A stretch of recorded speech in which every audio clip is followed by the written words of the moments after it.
there no true knights among you? Was that ill-handled? Right, yeah. Yeah. Hey man, this is Ricky Jr. now tuned on to Ricky Jr.'s TV. And for all my George R. R. Martin fans and Game of Thrones fans, whichever one you prefer to go by, this is our time. This is our season. Right now, it's for us. Shout out to everybody who's been following the story, who's in love with the world that George R. R. Martin created, especially those of us who don't really give a damn about the dragons. Because A Knight of the Seven Kingdoms don't have nothing to do with the dragons. Even though the Targs are there, listen to me. This is a prequel of sorts. It happens after the Dance of Dragons, but way before the story we have of Game of Thrones or the Song of Ice and Fire. But what I love about this, and I think there are some people like me, a lot of us fell in love with the Starks. A lot of people fell in love with the dragons and Daenerys story. I love all of it. But I did fall in love with the Starks, meaning I fell in love with the more grounded version of George R. R. Martin's tales. Not saying that weird zombies and ice creatures are grounded. But I don't need the dragons to enjoy George R. R. Martin. I don't need the dragons to enjoy that. I don't need them shrinking the seasons down to 6 episodes because they've spent so much money trying to show us. I don't care about none of that. Go ahead and show me the rural people. The battles on the ground, the sword versus sword, spear, lance, whatever you're using. I love that. I would love it even more if George had an important Summer Islander character, because you know the Summer Islanders are black and good with the boy. I would love that, but George ain't do that.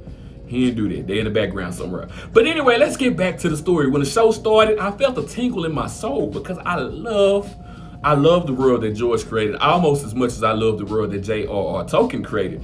But I like the grounded version of what Dunk is and what Egg is. You know, the beginning of the story of a boy who doesn't want to be who he's going to grow up to be.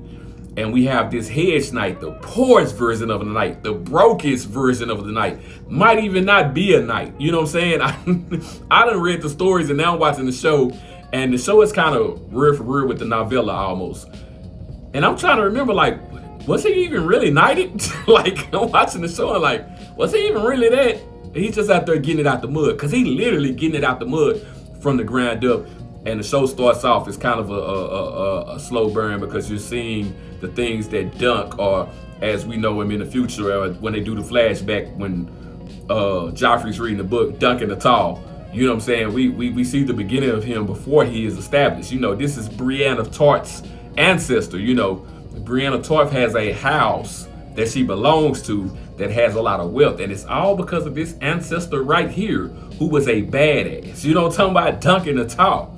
So we get that grounded version of that, and we see the poor people or the rural people in the story. They're not even in King's Landing like most of the other stories that we follow in. Like, I want to say this is after what's known as the Blackfire Rebellion, which is also a cool story that I would love to see them follow that also doesn't have damn dragons. But it does deal with the Targaryens, but it's a whole bastard line of Targaryens who took on the name Blackfire versus the legitimized Targaryens. And we had a king that was a papa was a Rolling Stone, had kids everywhere, and on his deathbed legitimized all his bastards. We started I want to say like 7 different wars, kind of like 7 different, or what's it, 9 crusades. It was a bunch of crusades, but it was a lot of Blackfire rebellions. You know what I'm talking about? It was a whole bunch of them. You know what I'm saying? That's a great story. I would love to see them follow too. I know they've brought back the supposedly the Jon Snow sequel again. They keep throwing it out there like they want to do that. But anyway, this ain't about that.